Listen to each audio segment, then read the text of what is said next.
So eto na nga, nanalasa na po mga sangkay, naglandfall na ang pinakamalakas na bagyo daw po ito sa ating planeta na kinakatakutan na karang araw pa mga sangkay, at tingnan po natin ang matinding destruction na dulot nito.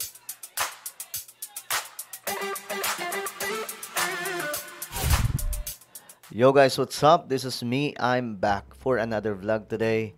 At ito pag-usapan po natin mga sangkay, alamin po natin ang sitwasyon ng mga lugar, no, na hinagupit nitong pambihirang hurricane or bagyo mga sangkay. At ito po ay pandaigdigan na balita na ating pag-uusapan ngayon. At naku, nakakapangilabot po mga sangkay ang inyong mawi-witness ngayon. Anyway, sa mga hindi pa po dyan nakakapag-subscribe, tayo po ay 1.58 million subscribers na. Kaya naman, ano pang hinihintay nyo? Makikita nyo po yung subscribe button sa baba ng video na to. I-click nyo lamang po yung subscribe, i-click ang bell, at i-click nyo po yung all. Sa mga nanonood po sa Facebook, i-follow nyo po yung ating Facebook page. Okay, diretso po tayo ngayon. So kahapon, ito po yung balita mga sangkay, no? Earth's strongest storm of the year. Ito raw ang pinakamalakas na bagyo sa taong ito.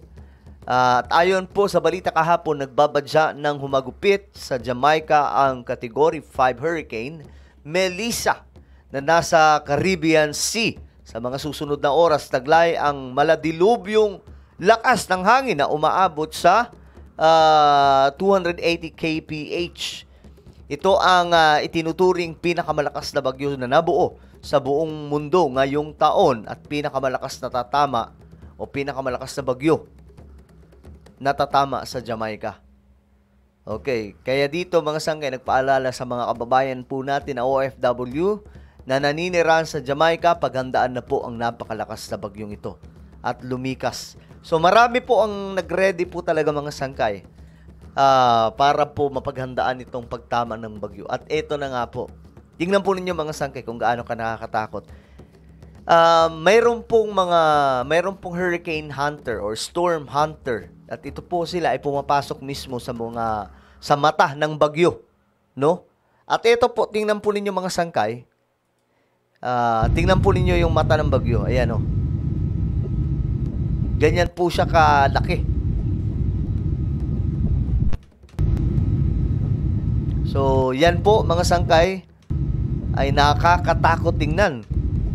Ito po ay Category 5. Ang bihira. Okay, ngayon, nanalasa na po ito mga sangkay sa Jamaica.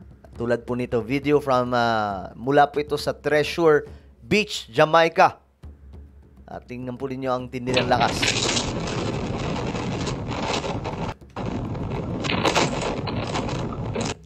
So, ganyan po kalakas mga sangkay. Wala na po. Zero visibility na po ito mga sangkay, ano? Tingnan po ninyo kung paano po hinahampas ng matindi yung mga punong kahoy. Kabahayan. Pambihira.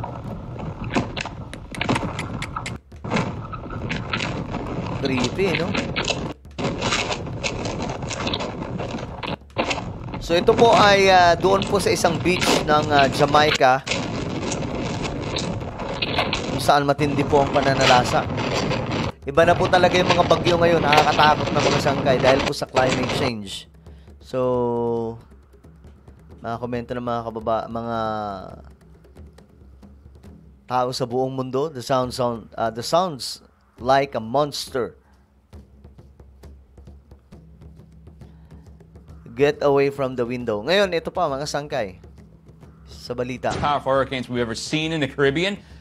It's moving on shore right now, and you can see this picture looks a little bit better. That was Treasure Beach, Jamaica. Look at the dog running across the road. You see that?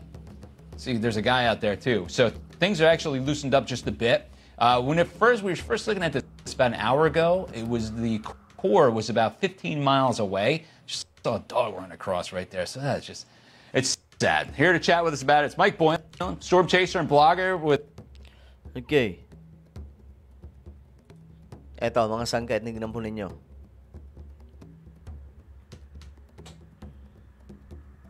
Tingnan po yung paano winawasiwas yung isang bahay, mga sangkay, sa isang residence in Black River, Jamaica. Pambihira. Tingnan po ninyo yung hangin, no?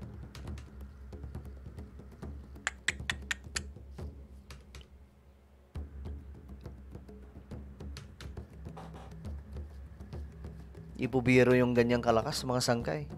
So sana ayos lamang po yung mga tao doon at nakapag-ready po sila sa pagdating ng bagyong to. O ito naman mga sangkay.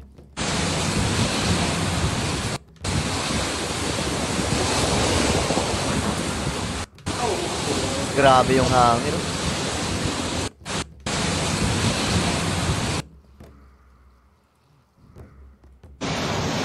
Tapos pa charging ka lang yang deh.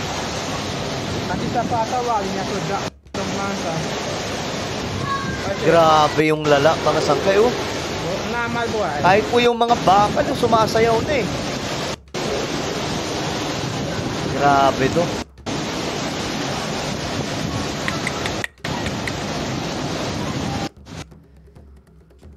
Grabe itong bagyo na to.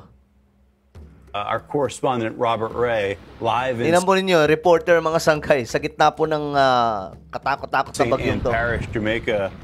Grabe. Robert, this looks like it's worsened considerably since last time we checked in. Yeah, it is. It definitely is. Yeah, these are the strongest winds so far that we've experienced here. And again, I have to stress this for our viewers. If I lose you, we are operating solely on a battery power generator and Starlink right now. Grabe, no? Including how I'm listening to you via Wi-Fi. But yeah, we've got some pretty good strong wind gusts Buwis buhay na to mga sangkay. with driving rain as well. Vegetation everywhere just swaying back and forth. And right now, at least the structures that I can see are holding up, and that's a good thing. Quarter mile down this roadway is Grabe. the Caribbean Sea. Okay, so yung mga reporter ngayon, ibuwis buhay po mga sangkay. Ito naman. Doon pa din po ito sa ano. Ang tawag po dito sa bagyo na ito ay Melissa Hurricane. Isa pong monster na bagyo. Grabe.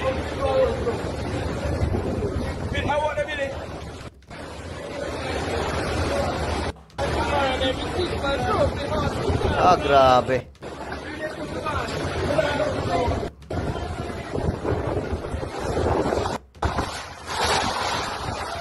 Grabe. Oh my goodness.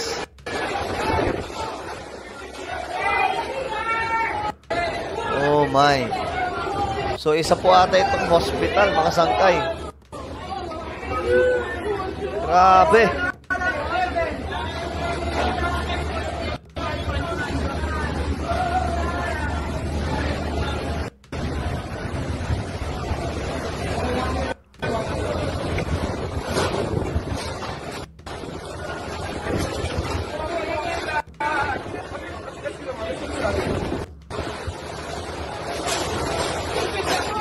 So ganyan po kalala ang bagyong to mga sangkay. Ito naman isa pong video. Catastrophic destruction. Ganyan po, pinatumba yung mga kabahayan. Grabe. Yung mga punong kahoy, nagkatanggalan po yung mga dahon.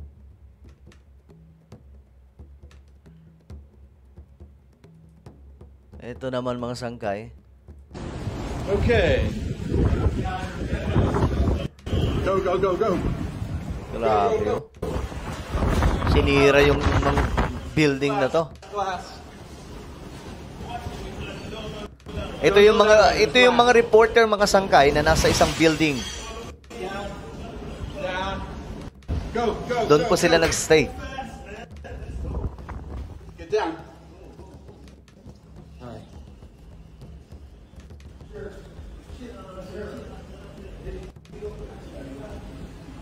Alala ko yung Yolanda dyan mga sangkay. Eto. Tingnan po ninyo kung gaano kalakas yan.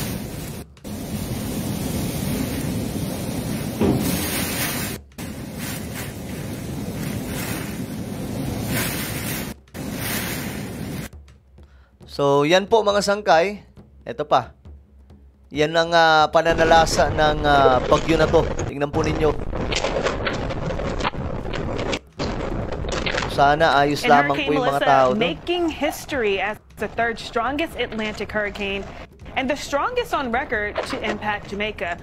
The monster is Category 5 hurricane. It made that landfall around 1 p.m. Eastern Time. Grabe, near New monster Hope, Jamaica, category. along the island's southwestern coast. You can see and hear all of that unfolding here with this video. The scene coming in from Treasure Beach in Jamaica around noontime. So just before that landfall, Treasure Beach was in the direct path of So, yan po ang nangyayari ngayon mga sangkay sa mga lugar na dinaraanan ng curtain bagyong to. of rain that continues to move I hope na sana ayos lamang po sila doon. on in. As Pero we still sabi have mga sangkay, visitors inaasahan na po yung pagtaas ng tubig talaga. Yung matinding impact doon. Nakita nyo naman mga sangkay kung gaano kalakas. No, ito na po ngayon ang nangyayari ngayon kasi may climate change. Pinapalakas ng climate change mga sangkay itong mga bagyo. Kaya ganyan na po kalalaing mga resulta, no? Well, ano po ang inyong opinion? Comment down below. Meron po tayong YouTube channel, Sangkay Revelation. Hanapin nyo po ito sa YouTube ngayon din. Kapag nakita nyo na, i-click nyo po yung subscribe, i-click ang bell, at i-click nyo po yung all. Ako na po ay magpapaalam. Mag-iingat pong lahat. God bless everyone.